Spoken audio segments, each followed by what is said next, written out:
talked about the big guys on the offensive side. Now let's talk about them big guys on the defensive side.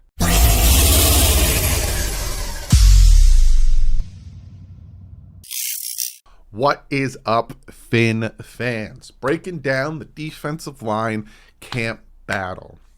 Before we jump into all that good stuff, I do have to talk about one or two things. First, Gregory Marcotti. Apologize if I butchered your last name. Thank you so much for being a member. To the guys that are in the undefeated tier, if you have read your tier when you join, you'll see that you get special videos. Those videos hopefully will be out soon. Same thing with the patrons and all that good stuff. So I have a ton of content for you guys as well. The other thing I want to talk about, live streams. So a lot of you guys were like, Doug, why don't you go live? Well, I am going to go live soon, actually, because I have a ton of stuff I'm working on, and I'm trying to make the live streams for Sundays during the season cool, just fun, cool with sounds, everything. I got this cool little mixing board so I could do things live, pop up things, and I'm not going through StreamYard, so it's gonna be really, really fun. And I'm working on a lot of things, so I kind of want to like test it out and stuff. So I'll be going live maybe within the week or two. I will let you guys know, especially when I go live. I will also be going live for all the preseason games, so we can work out and tinker all the bugs and stuff and make these live streams fun and entertaining. But also to just let you guys know, the reason I don't go live as much is right now I'm recording this. It's 2:00 in the morning on Sunday morning, Monday morning, but for me, I haven't gone to bed yet, so it feels like Sunday night. This is the times I get to make content and stuff. So, my wife has that off. I don't normally get a lot of time to sit down and live stream, because when I would want to live stream with you guys, I want to do it for like 2 hours. So I don't have that time to sit down and do that, especially with my 19-month-old, which is crazy. And just wanting to hang out with the wife. She just did 3-day shift. If you're a nurse and you know about that, it's ridiculous. So I don't get much time to live stream, but like I said, I will be going live before training camp. The rookies are next week, next Tuesday, and the vets are after that. So probably sometime this week, maybe even this weekend. So just wanted to let you guys know about that. Let's jump into the defensive line. Like I said, I'm just going to raffle off the names. I'm going off of what the Dolphins have on their website. So essentially, the Miami Dolphins don't have Jalen Phillips, and they don't have Melvin Ingram listed as defensive linemen. They have them listed as linebackers. So I'll just talk about them in the next video. This one, I'm just going off of what they have at either defensive end, defensive line, or defensive tackle. To start that, you have defensive end Emmanuel Ogbah, defensive lineman Adam Butler, Owen Carney, Ben Still, Jordan Williams, and defensive tackle Raekwon Davis, John Jenkins, Benito Jones, Zach Sealer, and Christian Wilkins. I'm going to break it down, and we're going to start with Emmanuel Ogbah. 9 sacks, 39 pressures, 13 knockdowns, and I just realized the whole video, I'm not cutting this out, I didn't have the lights on. Told you, it's 2:00 in the morning. I never got the lights on. That probably is weird for you. But again, Emmanuel Ogbah, 9 sacks, 39 pressures, 13 knockdowns. Essentially, it's not knocking the ball down. It's actually knocking the quarterback down. 15 hurries and 41 tackles. I was incredibly happy when they re-signed Emmanuel Ogbah. They got it done right before free agency started, probably because if he hit the open market, he was going to get a ridiculous contract.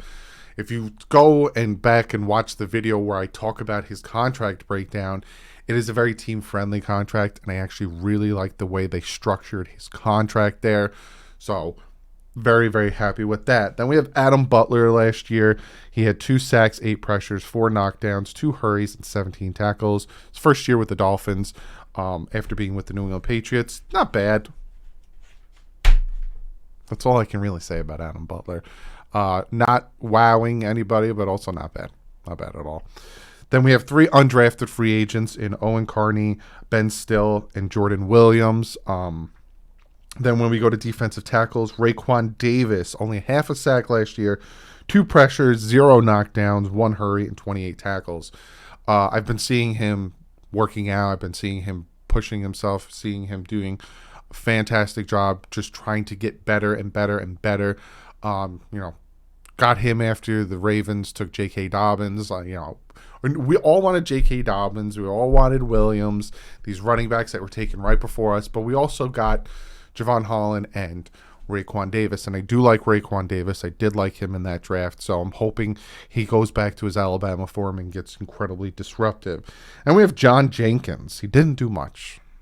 He has like zeros on sacks, pressures, all that stuff. He has 16 tackles, though. Seems like just the body. Benito Jones, undrafted free agent 2020. Again, didn't do much last year. But we're going to talk about the guys who did something. We're going to talk about the guys who were ridiculous. Starting with Zach Sealer, right? 2 sacks, 9 pressures, 3 knockdowns, 4 hurries, and 6 tackles. You're like, that doesn't sound impressive, Doug. Second highest run defense since week 8 with an 83.9 PFF grade. Second highest graded season since 06 with an 84.9. Just loved we scoop him up 2019 from the Baltimore Ravens practice squad. I remember watching. I went to the Giants game that year. I remember watching him playing, and I was like, this guy's going to be dangerous for us. And he is. He's just incredibly dangerous for us. So happy we got him and gave him that contract extension. And then we have Christian Wilkins, first-round pick. He had 5 sacks, 17 pressures, 7 knockdowns, 5 hurries, 89 tackles. He has the third highest team PFF grade with an 83.3. Fantastic. And that's like since 2006 with the Miami Dolphins. He's been with the Dolphins, but second highest PFF grade since 2006. And he is third in run stopping among defensive linemen. Really underestimated. Incredibly underestimated. I remember when we drafted him and he didn't have these big splashy numbers, and a lot of people were like, oh, he's a bust and this and that. You could tell when he's not in there, especially when it came to the run defense.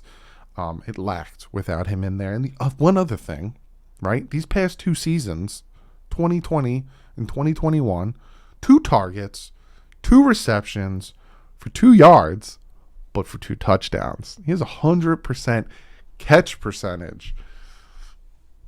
It's pretty good. They put him in there at fullback. They roll him out, drop him the ball. But looking at the battle, right? Emmanuel Ogbah, Zach Sealer, Christian Wilkins, they're not going to have to battle. Even Raekwon Davis, he seems like he's going to be all right. Those 4 are going to be all right. But then you have like John Jenkins, Benito Jones, Adam Butler, who have played in the NFL before, but are like, eh. And then you have the 3 undrafted free agents. That's where the battle really is between those 6. But here's my thing, right? I looked at this list. And again, you have Melvin Ingram and you have Jalen Phillips, who at times do put their hand in the ground and at times do play defensive end. But when I look at what is here, especially at the defensive tackle depth behind Raekwon Davis, Zach Sealer, and Christian Wilkins, it makes me a little uneasy. There's not much depth. Now, I'm not going to say why it makes me uneasy because I'm incredibly superstitious. You guys know that. Every time we go on a win streak, like in 2020, we went on a win streak, and in 2021, we went on a win streak. And if you go back and watch all of those live streams and videos, I'm wearing that long sleeve Miami Dolphin t-shirt through it all. I don't shave. I'm superstitious. So I'm not going to tell you why. But the depth worries me, right? Hopefully, maybe 1 or 2 of these undrafted free agents are going to really show up and show that they should have been drafted, because there's a ton of undrafted free agents that end up doing that. And then honestly tell me, Adam Butler, John Jenkins, Benito Jones, do any of them go like, oh, they could potentially fight to be a starter? It's like, not really. But this defensive line is incredibly important, right? And next we're going to be talking about linebackers, but if this defensive line can play, and again, I have videos planned for Tua's expectation on the season, Mike McDaniel expectation on the season, the defense expectation on the season, and the team as a whole expectation on the season. So I have a 4-part series coming out, probably starting at the start of training camp and then to the season. But the defensive line, you look at it last year, right? They were second in in the NFL in blitz percentage with 39.6, right? When it came to the hurries, though, they were like in the 20s with 10%. But they also were fifth in the NFL in sacks with 48. And then pressure percentage, they were third. So they blitzed a lot. They got a high amount of pressure. They got a low amount of hurries and a high amount of sacks. And it's because a lot of that came from linebacker blitzes, and corner blitzes, and safety blitzes. Like Brandon Jones has a ton of sacks, and even Nick Needham had a few sacks. And you look at Jerome Baker, I think he's third on the team in sacks. And so I would love to see just the front, whether it's 4 or 3, get pressure on their own, because I've seen the Dolphins' crappy offensive line take 5-on-3 and to still get 2 seconds to throw the ball because they're just shredding our blockers. It would be huge. I constantly talk about how there's a yin and yang with the quarterback and the offensive line and the running back and the offensive line. The same could be said for the defensive line and the linebackers and the secondary, right? So you got a 4-on-5 situation going. You're in a 4-3 set going up against an I formation, single back, whatever you want to say. But it's 4 defensive linemen going up against 5 offensive linemen. If your defensive line is that good, if your guys are so disruptive that they need to, say, double Emmanuel Ogbah, or, Christian Wilkins is just lighting it up, they need to double him, or Sealer, or whatever, you have a hat on a hat, essentially, and then it opens lanes for either the linebacker to go in and make a stop, for, a tackle for a loss, or on a blitz, get to the quarterback. And the same could be said when it comes to passing, right? If your front 4 can get after the quarterback and not have a quarterback have more than 2.5, 3 seconds to throw the ball, or allow the quarterback to get out of the pocket, it's so hard for a corner to cover these wide receivers for that long period of time. So if your defense, just the front 4, can get in there and get pressure without having to have the second most blitz percentage with 39.6% of the time blitzing, then all of a sudden you can drop the players back into coverage.